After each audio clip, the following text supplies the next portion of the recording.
서울의 오늘 금요일은 뉴스의 현장을 찾아 심층 취재한 내용을 생생히 전해드리는 TBS 집중 리포트로 시작합니다. 한강변에 병풍처럼 이어진 아파트를 보면서 혹시 답답함을 느끼신 적 있으신가요? 이들 아파트 단지가 일제히 재건축을 추진하고 있는데요. 대부분 40에서 50층 규모의 초고층 아파트로 짓기를 원하지만 서울시는 이를 허가하지 않고 있습니다. 한강과 시내 주요 산의 조망권을 지키려면 층수 규제가 필요하다는 이유인데요. 초고층 건설이 본격화된 시점에서 한강 스카이라인 정책의 적절한 수준은 무엇일까요? TBS 집중 리포트에서 짚어봤습니다.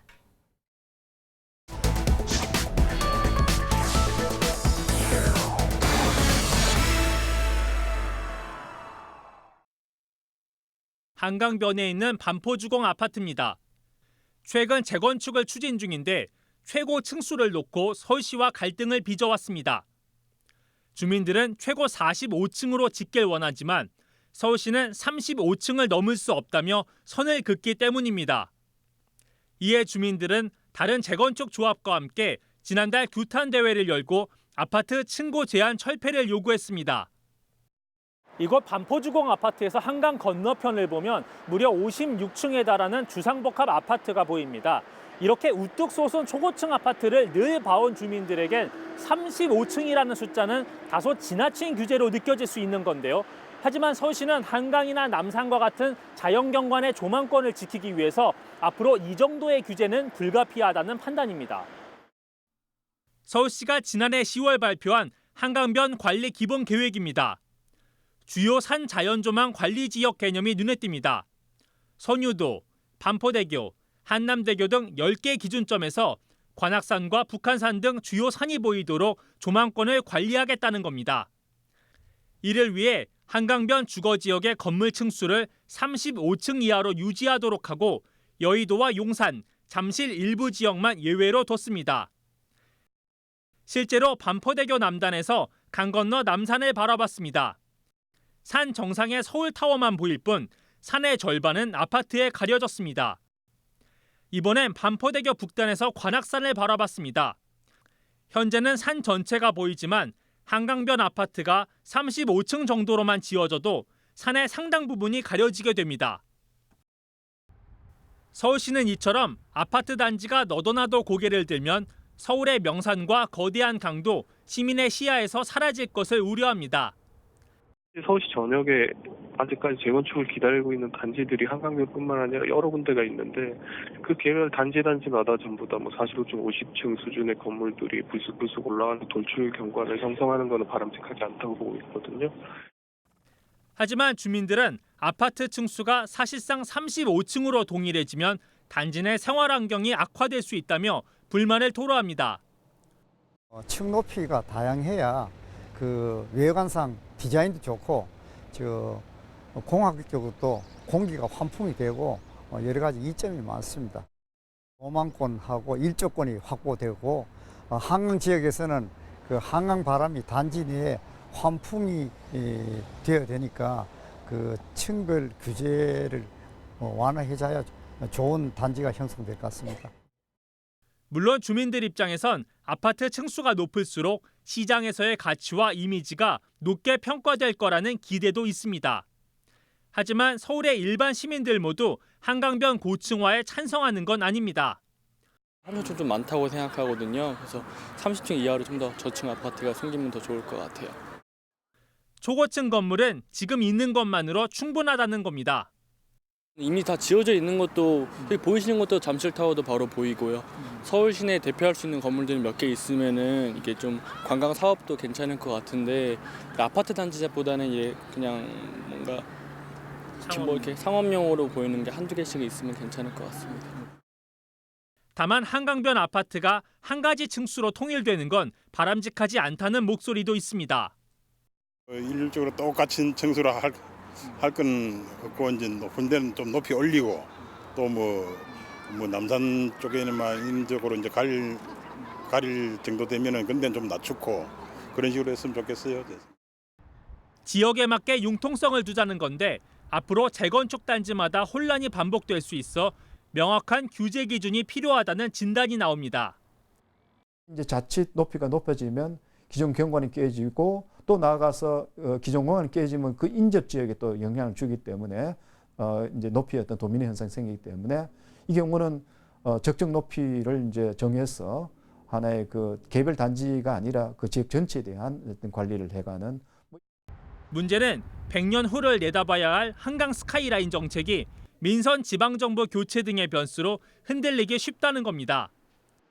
여러 가지 지침과 방침이 있었습니다만 그것이 중장기적으로 할 수 있는 그런 시스템을 안 갖췄던 것이죠. 지금은 이제 갖추는 과정에서 이제 전 시장 했던 것과 이제 차이가 이제 발생되는 것입니다만 어쨌든 뭐 그것은 지금까지 관리 자체가 상당히 불안정했던 것에 이제 결과고. 정책은 달라져도 한강과 주변 조망권이 시민 모두의 소유라는 사회적 합의는 변함이 없습니다. 국내외 대도시의 키높이 경쟁이 심화되고 있지만 서울 시민이 어디서든 강과 산을 볼 수 있는 권리만큼은 지켜내야 한다는 목소리가 높습니다. TBS 이강훈입니다.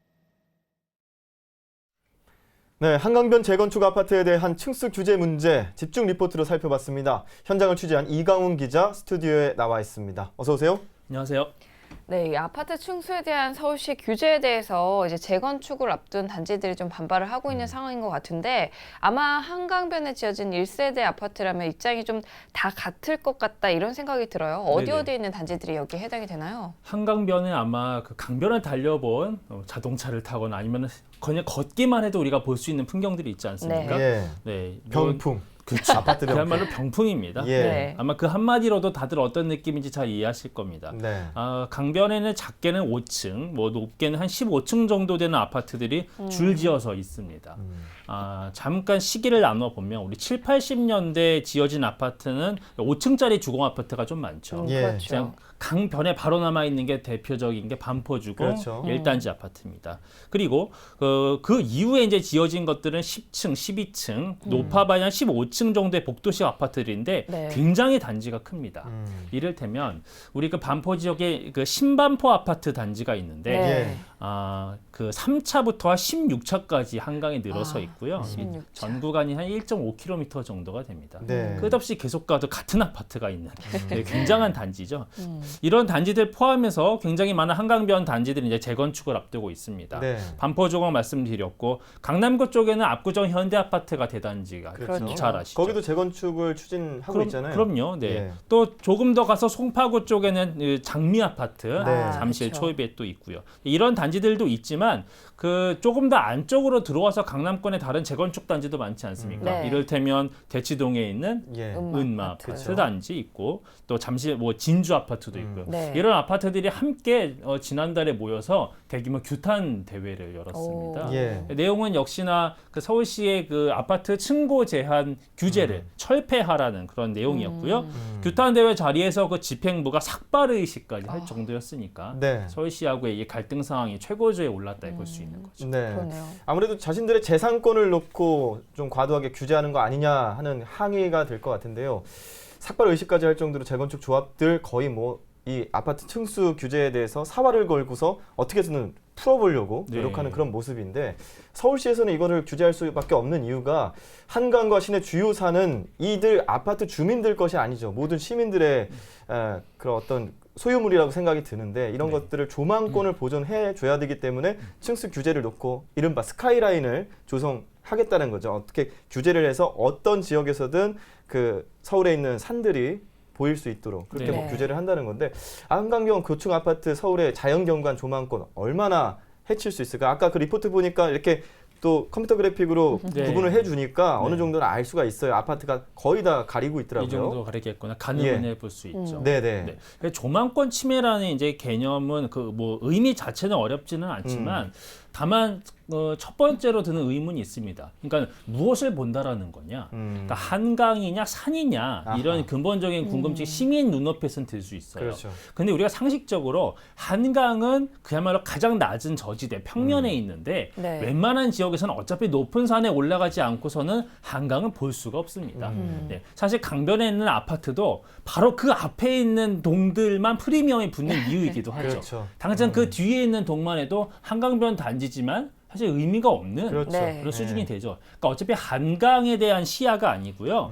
한강에서 우리가 서서 산을 봤을 시내 때. 안쪽에는 예. 맞습니다. 산을 볼 수 있는 그 조망권을 바로 얘기하는 겁니다. 네. 그런데 그럼 조망권이라는 게 과연 아파트들이 얼마나 침해하고 있느냐를 봤을 때 그 기준이라는 건 이제 서울시가 내놓지 않았습니까? 그런데 이것이 이제 그 실체를 보면은 좀 어렵습니다. 그러니까 한강에서 우리가 볼 수 있는 것들이 많이 있죠. 네. 여러 가지 산들이 있습니다. 그렇죠. 아시는 것도 어떤 게 있습니까? 남산. 남산, 관악산, 북악산도 보일까요? 맞습니다. 북악산 예. 있죠. 네, 북한산도 멀리 볼 수 있고. 북한산까지 보일 수 있겠죠. 또 우리가 그 동쪽에 가면 광진구 쪽에 아차산 아차산. 뭐 이렇다 네. 있지 않습니까? 자, 그러면 우리가 그 산의 위치들이 다 각자 다르기 때문에 예. 한강에서 기준으로 할 땐 거리가 다 다르죠. 그러니까 이 볼 수 있는 그 시야가 과연 아파트가 몇 미터 정도에 있을 때 시야를 가릴 수 있는지가 다 달라질 수 있는 겁니다. 네. 예를 들면 우리가 뭐 여의도에서 이제 본다고 칩니다. 강북 쪽을 보면은 두 개 산이 보일 수 있습니다. 가까이 있는 남산, 조금 멀리 북악산입니다. 네. 예. 그러면 용산 쪽에 이제 봤을 때 아파트가 만약 30층짜리 아파트가 있다. 그러면 남산 같은 경우에는 이제 뭐 그 끄트머리 서울타워 정도가 예. 이제 그렇죠. 보일 수는 있겠죠. 예, 예. 그런데 북악산 같은 경우에는 거의 뭐 가려지겠죠. 그렇죠. 예. 거의 가려지거나 안 보일 수 있는 예. 이런 겁니다. 그러니까 어떤 특정 아파트의 층수를 딱 규정짓기가 어려운 겁니다. 그러네요. 그러니까 산이라는 게 다 위치가 다르고 또 보는 사람의 위치에 따라서 당연히 다르지 그렇겠죠. 않겠습니까? 이를테면 남산에서 가까운 곳이 이제 용산구 네. 그리고 강 건너편에 이제 서초구가 되겠죠. 예. 서초구에서는 웬만하면은 남산이 굉장히 시원하게 잘 보입니다. 그러니까 강변에 맞은편 건너편 용산 쪽에 꽤 높은 아파트들이 있어도 멀리서 보니까. 그렇죠. 예. 네, 남산의 윗부분 또 뭐 서울타워 웬만하면 잘 보이죠. 네. 그런데 또 위치를 바꿔서 다른 쪽으로 가면은 또 역시 안 보일 수 있는 거고요. 그게 기준점에 따라서 달라질 수 있기 네. 때문에 이 조망권을 침해하는 게 딱 이렇게 규정하기가 되게 어려운 부분은 있습니다. 근데 또 이런 점도 있습니다. 그러니까 아파트라는 것은 또 우리가 그 주상복합 아파트하고는 좀 더 개념이 좀 다르지 않습니까? 네. 그런데 사실 지금 더 높은 것은 아파트일까요? 주상복합일까요? 주상복합 당연히 아닐까요? 주상복합이 훨씬 더 높죠. 그런데 우리가 뭐 용산, 지금 마포, 성동 이런 데 초고층 주상복합들이 많이 늘어섰으니까 네. 네. 일반 아파트들의 입장에서는 이런 생각 듭니다. 저거 봐, 초고층 주상복합 훨씬 더 높은데 왜 우리만 안 해줘? 그렇죠. 예. 저런 초고층이 훨씬 더 시야를 가리지 않을까? 네. 그런데 가만 생각하면 또 그렇지가 않습니다. 아. 왜냐하면 단일 면적이 좁기 때문인가요? 그렇죠. 네. 초고층 주상복합들이 막 10개 건물씩 있는 경우는 거의 없죠. 네. 대부분 2개, 두 개. 3개. 또 굉장히 좁고 높게 짓지 네. 않습니까? 네. 그러니까 특정 지점을 제외하고는 웬만하면 시야를 많이 가리지 않습니다. 근데 아까 말씀드린 것처럼 뭐 어떤 특정 아파트를 언급해서 이제 그들 단지에는 좀 미안하지만 단지형으로 되어 있는 아파트를 그렇죠. 언급하나요? 신반포 아파트 같은 경우 1.5km에 이르는데 아, 그렇죠. 네. 그 아파트가 전체가 3배 이상으로 높이가 높아지면 얼마나 많은 그 시야를 가리겠습니까? 그렇겠네요. 바로 이런 개념인 거죠. 아. 그래서 이런 그 아파트들의 대단지가 조망 시야를 가릴 수 있다라는 것을 서울시가 가장 우려하고 있는 겁니다. 네, 말씀을 들으니까 이제 서울시내 산과 강의 시야를 가리는 아파트의 층수가 몇 층인지 이렇게 딱 잘라 말하기는 좀 어려울 것 네. 같은데 서울시는 35층이라는 숫자로 이제 명확히 상한선을 그어냈단 말이에요. 이 숫자는 어떤 근거로 그럼 도출이 된 건가요? 그렇습니다. 저는 이제 가장 첫 번째로 드는 의문이었고요. 시민들도 이제 궁금하겠죠. 예. 네. 이제까지 얘기한 것은 결국 층수를 규정할 수 없다고 했는데 네. 서울시는 층수를 단일 숫자로 내놨습니다. 예. 근데 이 개념은 사실 그 아파트들이 이제 시야를 얼마나 가릴 것인가, 과연 뭐 몇 층까지 해줘야 이제 봐줄 수 있고 아닐 것인가 그런 거를 계산해낸 수치가 아닙니다. 전혀 다른 개념에서 온 거고요. 아. 전체 평균 35층이죠, 이게. 그렇죠. 예. 네네. 우리가 이제 아파트에 허용되는 그 용적률 개념이라는 게 있지 네네. 않습니까? 네. 사실 이것과 관련된 겁니다. 아. 이 개념을 아시는 분도 있겠지만 다시 설명을 드리면 이 아파트 단지가 있으면 이제 땅 전체 면적이 있겠죠. 네. 네. 그 이제 건물들이 있는데 그 건물들에 들어가는 층층의 이제 면적을 다 합치면 또 뭔가 가상의 또 전체 면적이 있겠죠. 그렇죠. 사람이 이제 발을 네. 있을 수 있는 면적 예. 아니겠습니까? 이 두 가지의 비율이라는 게 이제 용적률이라는 그렇죠. 개념이죠. 근데 지금 우리가 법적으로 일반 주거 지역 아파트에서 그 용적률의 최대 허용 비율이 300%입니다. 네. 그러니까 서울시에서 판단할 때는 이 300% 최대로 이제 지으려면은 한 30층 정도면 돼. 30층 이상을 이제 넘어가는 거는 좋게 말하면 사실 여유가 있는 거고 네. 안 좋게 말하면 이미 과도한 층수가 된 거야. 라고 판단을 하는 겁니다. 예. 그런데 서울시에서는 지금 우리가 또 조망권을 이제 지켜내야 되는 게 굉장히 중요한 이제 목적이 네. 있다 보니까 이제 30층 이상으로 규제할 수 있는 명분은 기본 생기는 거죠. 그런데 다만 뭐 지역에 따라 또 여러 가지 특수성과 또 변수가 있는 걸 고려해서 그래 35층 정도는 허용을 해줄게. 그 이상은 안 돼. 이렇게 이제 명확한 그 선을 한번 그었다고 볼 수 있는 겁니다. 예. 뭐 지금 서울시의 아주 자세한 그 정책을 살펴보면 사실 35층이라고 해서 모든 아파트의 층수가 35층이 아니라 계단형으로 해서 반대편에서 봤을 때 아파트에 걸쳐가지고 산이 보일 수 있는 게 이렇게 약간의 시야가 이렇게 올라갈 거 아니에요. 그래서 네, 그렇죠. 한강변에 있는 층수는 좀 낮게 한 15층 정도, 그리고 뒤로 갈수록 좀 높아지는 형태로 해서 평균적으로 35층을 만들어주고 말씀하신 그 용적률대로 해서 건물을 짓게끔 규제를 한다는 건데 근데 이런 또 얘기가 있어요. 뭐 이거는 이제 일반 주거 아파트 단지로 했을 때의 규제인데 네.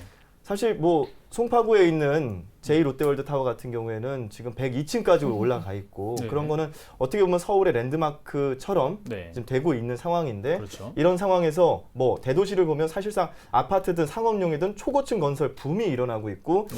이것이 도시의 브랜드 마케팅에 또 영향을 줄 수 있고 도시의 이미지 강화에 영향을 줄 수 있는 거 아니냐. 그렇기 때문에 초고층 아파트라든지 초고층 건물에 대한 시민들의 또 의식이 좀 긍정적일 수도 있다라는 생각도 듭니다. 그렇습니다. 네. 네. 시민들 심리가 사실 초고층 건물 자체를 이렇게 부정적으로 생각하는 경우는 별로 없습니다. 예. 네, 우리가 상식적인 수준에서 보면 굉장히 그 미관상으로 도시적이고 세련되고 그런 느낌이 있지 않습니까? 그리고 중요한 포인트 말씀 주셨는데요. 지금 초고층 건설 붐이 당연히 일고 있지만 네. 아파트와 주상복합의 경기가 점점 모호해지고 있다는 아. 겁니다. 네. 물론 뭐 주거 형태를 법적으로는 엄연히 지금 나눠져 있긴 하지만 사실 지금 공간에서 이제 어떤 건물들이 들어가냐를 보면 신도시일수록 이제 주상복합 위주로 이제 가는 경우가 네. 많고요. 잘 아시겠지만 인천에 있는 뭐 송도 신도시, 예. 청라 신도시 대표적이고 조금 멀리 있는 화성 동탄 신도시 같은 경우도 70층에 육박하는 주상복합 아파트가 네. 있을 정도입니다.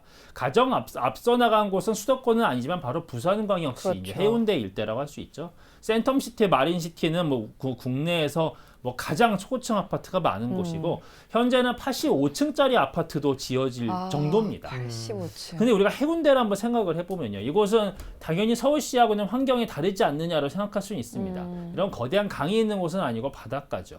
근데 바닷가도 조망권이라는 건 있는 네. 겁니다. 네. 네. 안쪽에서 바다를 볼 권리도 있는 거지만 네. 바다 쪽에서 안쪽을 볼 수 있는 권리도 있는 그렇죠. 거거든요. 그렇죠. 근데 역시나 병풍처럼 초고층 건물이 다 들어차면 안쪽은 아예 볼 수가 없는 거 아닙니까? 그럼에도 불구하고 해운대에는 이미 초고층 건물로 들어차는 것이 사실 도시 디자인의 어떤 기본 기조가 됐고 네. 적극 육성을 하고 있죠. 우리가 이제 서울에서는 지금 뭐 남산 또 그 관악산 이렇게 예를 들었는데 이 해운대 쪽에도 안쪽에 금방 들어가면 산이 있습니다. 아. 630m짜리 장산이라는 곳이 있는데 해운대 바닷가에서 보면 안 보입니다. 네. 초고층 아파트에 딱 가렸습니다. 예, 예. 난 산에 볼 리가 있는데 그럼 다 가려버렸네? 예. 하지만 여긴 나름대로의 도시경관 이미지를 이쪽으로 이제 그렇죠. 방향을 잡았기 때문에 초고층 건설이 이제 어느 정도 허용적으로 가는 거죠. 근데 다시 이제 서울의 이제 경우로 돌아왔을 때 과연 우리가 서울의 그 디자인의 기조는 어떻게 가져갈 것인가가 네. 그러네요. 포인트가 되는 겁니다. 그렇죠. 한강변을 뭐 초고층 건물 위주로 이제 세련되게 디자인을 할 것인가, 자연경관에 대한 조망권을 지켜줄 것인가의 문제고요. 그러네요. 전문가들은 어떤 생각을 하냐를 좀 들어봤습니다. 그랬더니 최근의 트렌드는 일단은 우리가 서울다운 서울, 한강다운 한강이라는 건 무엇이냐 봤을 때 네. 가장 중요한 한강 자원이라는 것이 굉장히 큰 그 어떤 차이점이 있다라는 겁니다. 외국의 수도권 또 외국의 수도나 뭐 대도시에는 이런 큰 강이 사실 없습니다. 그렇죠. 네. 이 한강의 강폭이 1km, 네. 더 넓은 곳은 1km보다 더 네, 넓습니다. 그렇죠. 이렇게 거대한 강을 이제 갖고 있는데 여기를 굳이 우리가 초고층 건물로 그러니까 메울 인력적으로 필요는 꼭 그냥 있겠느냐. 뭐 채우고 시야를 예. 다 가리고 그럴 필요가 있겠냐. 네. 이 탁 트인 공간에서 멀리 있는 산도 보일 수 있는 이런 그런 조망을 우리가 지켜내는 것이 서울도 하는 곳이 이제 될 수 있지 않겠냐라는 거고요. 외국의 그 대표 수도들 잠깐 볼까요? 우리 파리에 있는 무슨 강, 세느강, 네, 네. 영국에는 네. 뭐 템즈강 이런 것들이 있죠. 이런 강들 혹시 가보셨는지 모르지만 강폭 굉장히 좁습니다. 아, 맞아요. 세느강은 130m, 네. 템즈강 그래봐야 200m. 수영에서도 가겠네요. 그렇죠. 예. 수영 잘하시나 봅니다. 한강에 비하면 초미니 사이즈입니다. 예. 개울 수준이죠. 그렇죠. 그런데 이런 강들도 나름대로 경관을 지키기 위해서 아주 오래전부터 층수 제한이 있었고 아. 품위 있는 그런 도시 경관 유지하고 있지 않습니까? 네. 한강도 그런 디자인이 필요하다라는 겁니다. 아. 예. 더 나아가서는 이제 시민들 입장에서 보면 우리가 한강에 또 봄철에 이제 많이 나가서 또 쉬기도 하는데 네. 나가서 우리 이 탁 트인 공간을 즐기기 위해서 가는 심리가 예. 가장 크지 않습니까? 자, 이런 어떤 시야를 지켜낼 수 있으려면 한강변에 있는 이 주거단지의 주민들도 내 사유지이고 내 삼터이긴 하지만 그렇죠. 나름대로 시민이 공유하는 공간이고 네. 나름대로 책임감을 가지고 이런 스카이라인 정책에 좀 발맞춰주는 것도 좀 필요하지 않을까 이런 생각을 해보는 겁니다. 네. 예, 잘 들었습니다. 자, 서울시는 그동안 특정 주민들이 특권처럼 생각할 수 있는 한강과 이 서울의 주변 산을 서울 시민 모두에게 돌려주겠다고 이렇게 한강 스카이라인 규제를 하고 있는데요. 이곳의 재건축 아파트 주민들은 재산권을 과도하게 침해하는 것 아니냐고 또 반발하고 있습니다. 이 부분에 대해서 이강훈 기자와 함께 집중 리포트로 살펴봤습니다. 이강훈 기자 수고했습니다. 고맙습니다.